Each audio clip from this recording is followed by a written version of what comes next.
Hi friends, स्वागत है आपका हमारे YouTube channel IP star coaching classes में। मैं आईबी सर आज आप लोगों को कक्षा 12 के रसायन विज्ञान में बहुलक चैप्टर के कुछ महत्वपूर्ण बहुलक के बारे में बताएंगे। कल आपको बताया गया था बहुलक क्या होता है, समबहुलक क्या होता है, सहबहुलक क्या होता है, बहुलक का वर्गीकरण क्या होता है और प्राकृतिक बहुलक, संश्लेषित बहुलक। तो ये जो कुछ महत्वपूर्ण बहुलक आपको बताने जा रहे हैं ये संश्लेषित बहुलक के अंतर्गत ही आएंगे। ठीक, अब आगे देखिए क्या होता है कि आपको मिलेगा पहला पॉलीथीन। क्या मिलेगा? पॉलीथीन। जो पॉलीथीन हम यूज करते हैं उसका नाम होता है पॉलीएथिलीन। क्या होता है? पॉलीएथिलीन। Polythene, polyethylene. अब देखिए पॉलीथीन, पॉलीएथिलीन एक जो होता है क्या होता है? योग बहुलक होता है। क्या होता है? योग बहुलक होता है। अब इसमें क्या करते क्या है कि जो बनता कैसे है, जो बनता कैसे है, एथिलीन अणुओं के, एथिलीन अणुओं के बहुलीकरण द्वारा, एथिलीन अणुओं के बहुलीकरण द्वारा यह आपका बनाया जाता है। अब एथिलीन अणु होते क्या हैं? एथिलीन अणु आपको मिलेंगे एल्कीन। जब पढ़ेंगे तो एल्कीन में आपको मिलेगा पढ़ने के लिए C2H4। क्या मिलेगा? C2H4 या आपको CH2 डबल बॉन्ड CH2 देखने के लिए मिलता है, वही आपका एथिलीन है। क्या है? एथिलीन है।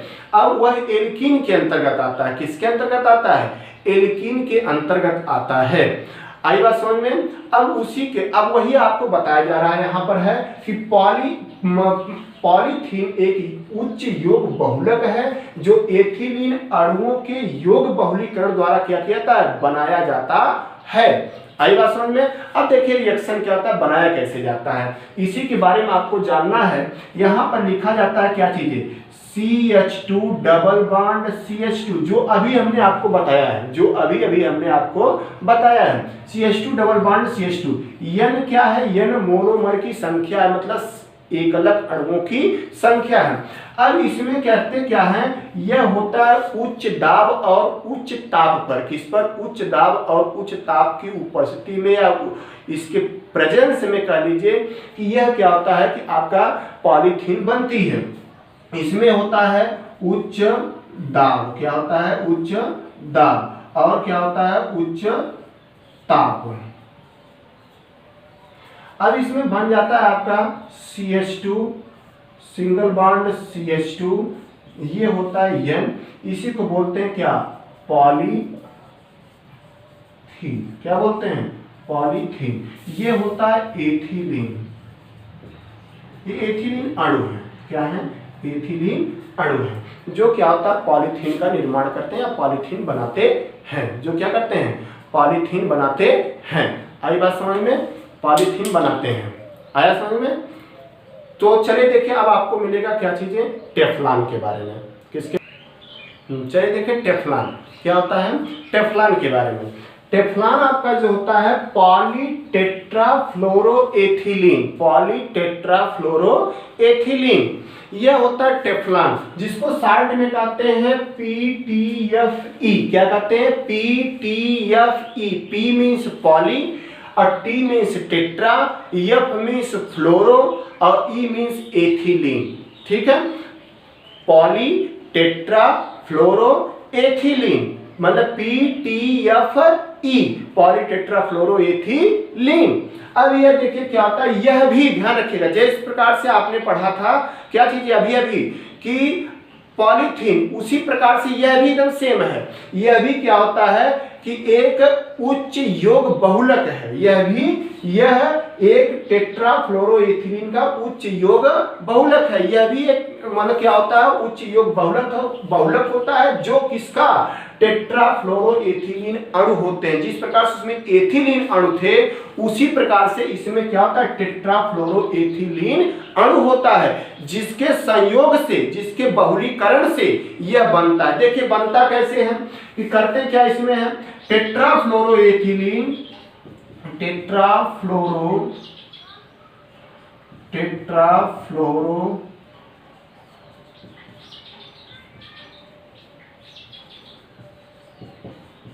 टेट्राफ्लोरोएथिलीन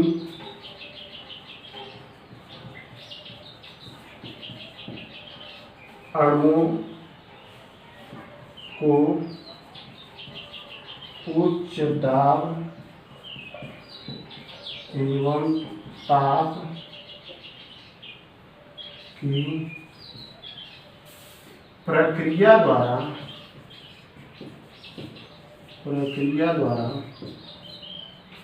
क्या आता है, प्रक्रिया द्वारा टेफ्लॉन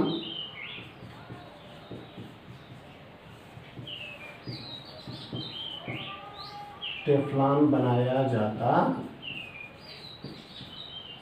है। क्या बनाता है, टेफ्लॉन बनाया जाता है। इसमें आपको ये बताएगा टेट्राफ्लोरोएथिलीन अणुओं के उच्च दाब एवं ताप की प्रक्रिया द्वारा जो होता है क्या बनाया जाता है, कि आपका टेफ्लॉन बनाया जाता है। मीन्स PTFE बनाया जाता है। अब देखिए रिएक्शन क्या होता है, जिस प्रकार से उसमें आपको मिलेगा, इसमें मिलेगा CF2 डबल बॉन्ड CF2, ये आपका यही है। क्या चीजें हैं, यह आपका टेट्राफ्लोरोएथिलीन अणु है, टेट्राफ्लोरोएथिलीन अणु है। N मीन्स एकलक अणु है। अब यह भी क्या होते हैं, उच्च दाब और उच्च ताप पर जो होते हैं क्या बनाए जाते हैं, यह भी CF2 सिंगल बॉन्ड CF2, यह आपका N, यही अब देखिए यही आपका क्या होता है, टेट्राफ्लोरोएथिलीन,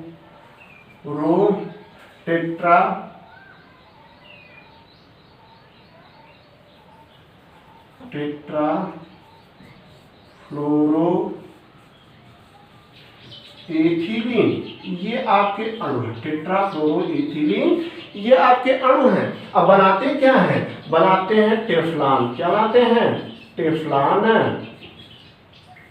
क्या बनाते हैं, टेफ्लॉन बनाते हैं। क्या बनाते हैं, टेफ्लॉन बनाते हैं। आई बात समझ में, क्या बनाते हैं, टेफ्लॉन बनाते हैं। किसकी सहायता, टेट्राफ्लोरोएथिलीन अणु की सहायता से उच्च दाब और उच्च ताप पर बनाते हैं टेफ्लॉन। क्या बनाते हैं, टेफ्लॉन। देखिए टेफ्लॉन क्या होता है, टेफ्लॉन के बारे में अभी भी आपका चल ही रहा है।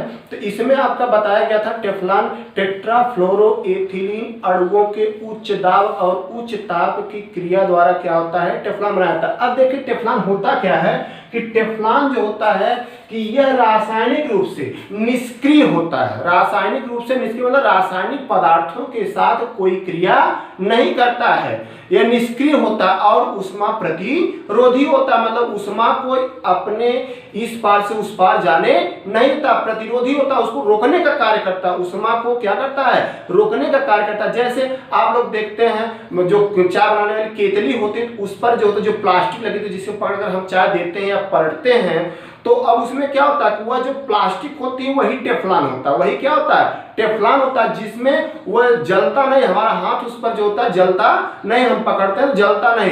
तो वह जो प्लास्टिक होते हैं, इसीलिए बताया ऊष्मा प्रतिरोधी होते हैं, मतलब ऊष्मा को इस पार से उस पार जाने नहीं देते हैं। तो वही चीज आपको बताया जाता है कि टेफ्लॉन रासायनिक रूप से निष्क्रिय एवं ऊष्मा प्रतिरोधी होता है, जिसका गलनांक कितना होता है, गलता कितने पर है, 330 डिग्री सेल्सियस के ऊपर। कितना, 330 डिग्री सेल्सियस के ऊपर, या मिनिमम जो होता है 330 डिग्री सेल्सियस के ऊपर जब टेम्परेचर जाता है तभी वह क्या होता है, प्लास्टिक गलते हैं। तो जो हमारे जैसे दूध हो गए, चाय हो गए, सामान्य चीजें, तो उतना टेम्परेचर तो होता नहीं है, तो वह क्या होता है कि गलेगा नहीं।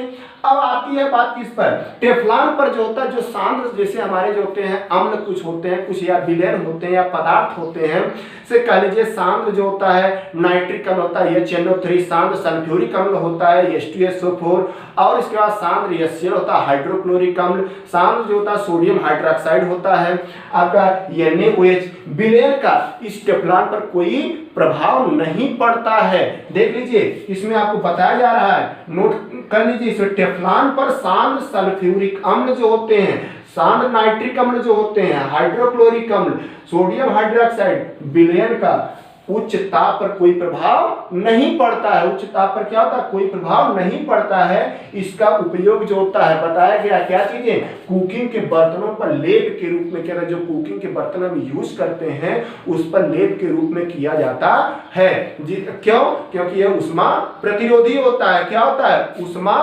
प्रतिरोधी होता है, जिससे उष्मा पर क्या होता है कि कोई प्रभाव नहीं, मतलब जैसे हम पकड़ते हैं हाथ से तो हमारे हाथ पर या हमारी बॉडी पर कोई प्रभाव नहीं पड़ता है।